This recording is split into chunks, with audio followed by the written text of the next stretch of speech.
everybody, Mandus here with Maximum Muscle Report. We're at the 2017 Teen Collegiate Masters Nationals with my partner Brent Swansen. What a great week it's been, record-breaking. Almost 1,200 athletes, 1,700 with crossovers. I've heard a lot of people say, from judges to posing coaches to contest prep coaches to the audience, I'll say this is the toughest Masters Nationals that they've seen in a long time. Right, I agree. You know, everybody has been saying lately bodybuilding's dead, but if you look at it, it's not. It's pretty alive and well when you have 1,700, including crossovers. And believe me, in working the show for 4 days, my feet, my head, my whole body is feeling the 1,700 people, which is great, though, because it means bodybuilding is alive and well here in Pittsburgh. But it is, you know, from the bodybuilders, the guys came in conditioned and shredded. The bikini girls were great. I mean, you have all of these people who are 35 and over who look half their age. They're in the best shape of their life. And a lot of them could do damage against people half their age. Yeah. Let's start with day one, bikini. The numbers were astronomical as always, and like you said, people are training at an older age now. People are getting into health and fitness, sometimes at an older age, and continuing to train. So now when you see 35 and 40-year-old bikini athletes, they don't look their age. And as a matter of fact, last year, you had a bikini overall winner who won Masters and is actually just took second at a pro show not too long ago. Not to mention, there was about a dozen 40-plus female bikini athletes at the Olympia last year.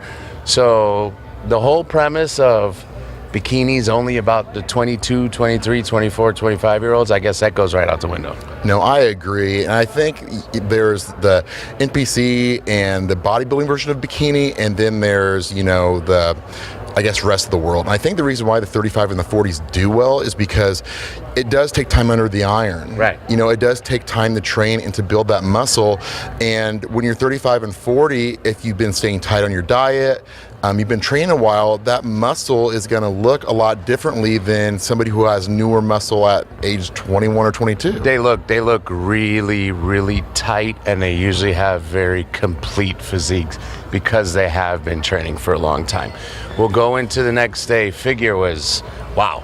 I remember you saying you couldn't believe how tough the classes were in figure. All the way up through 45, almost into the 50s.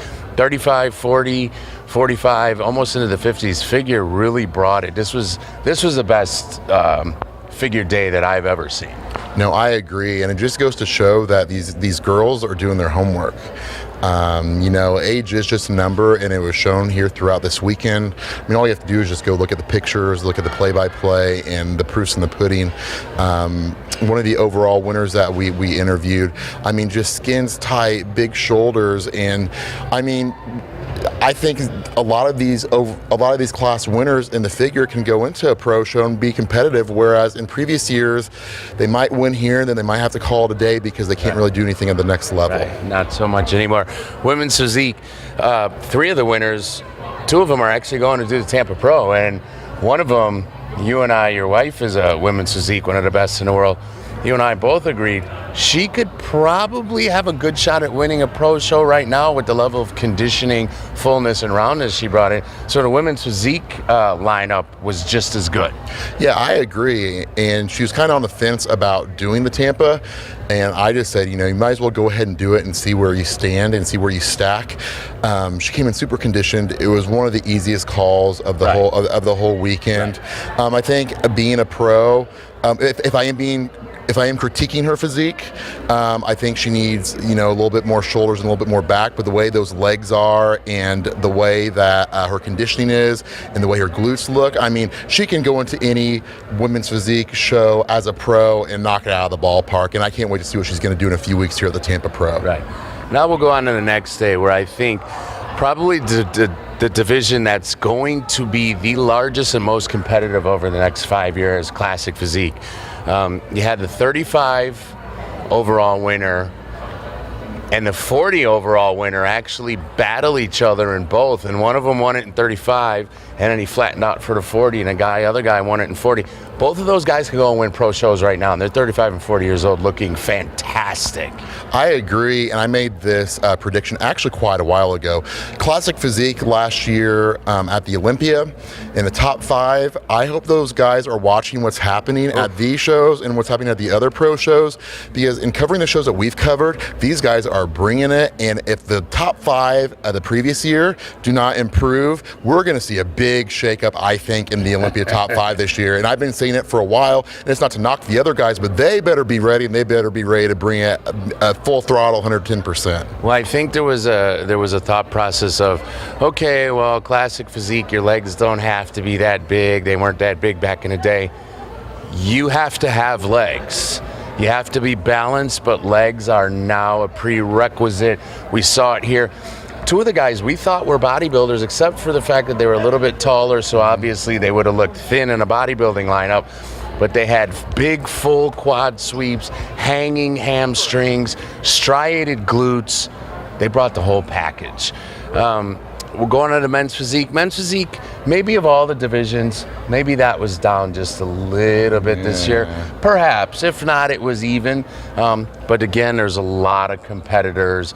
A lot of guys looked really good. But I think we've seen maybe a little bit better in the past. I think a lot of men's physique guys are competing in some of the other national shows at 35, 40, 45. So maybe that's why the quality was down just a tad here. Yeah, and just the kind of overall sense that I get from watching people watch men's physique and everything, don't get me wrong, they bring in tons and tons of numbers, but the excitement that you're drawing from the classic physique, right. I think that a lot of the men's physique guys who would do really well are wanting kind of to cross over to classic just because you get to hit actual poses. Absolutely. There's actually more to it, and I feel like the classic is starting to pull a lot of that attention away from the men's physique, and that's not to say that there's not a lot of still good men's physique competitors, but I just kind of feel the pendulum swinging a little bit. I agree. You know, if this was 5-6 years ago, if we talk about men's physique, some of the top pros like Andre Ferguson and Brandon Henderson, if you're looking at guys like that today,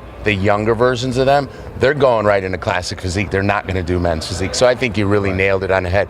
Now we'll get into bodybuilding, the so to speak, dead bodybuilding. Guys in the 35s, in the 40s, in the 45s, in the middleweights, the light heavyweights, the heavyweights, and the super heavyweights. There were 20 plus competitors in every single class and in every single division. So bodybuilding is not dead, it's alive and well. And the competition, you want to talk about conditioning.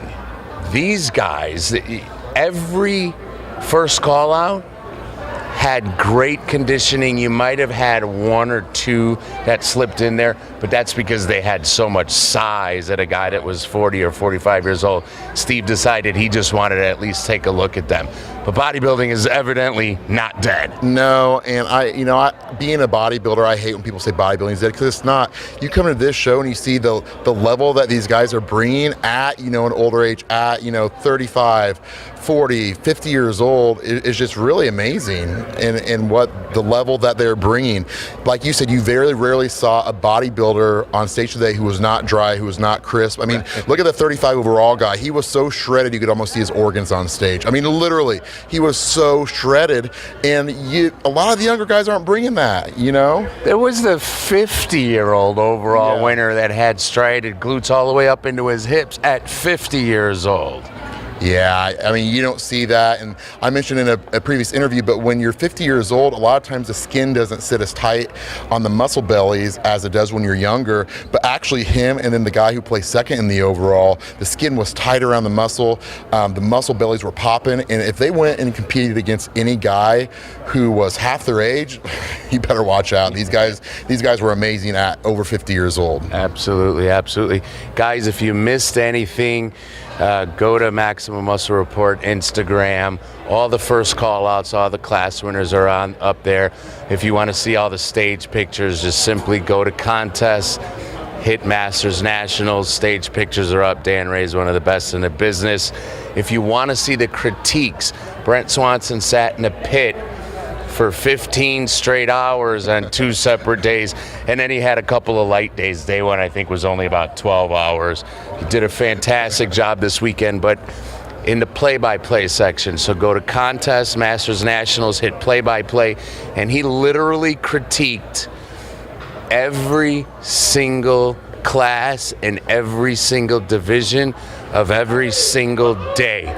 Brent, you did an amazing job. I'm glad to call you my partner. Yeah, same here. It's been a lot of fun the last year doing this. Just to shine the light on these competitors, you know. There's not a lot of outlets that bodybuilding have, and bodybuilding is such a great sport. You know, it's growing, and it's just nice to be able to shine the spotlight on these competitors who are, you know, doing such a great job. It's all about them. You know, they put in all that time, effort, and work, so it's about them. Yep. On behalf of Brent Swansen, Mandus Buckle, 2017 Teen Collegiate Masters Nationals. It's a wrap, guys.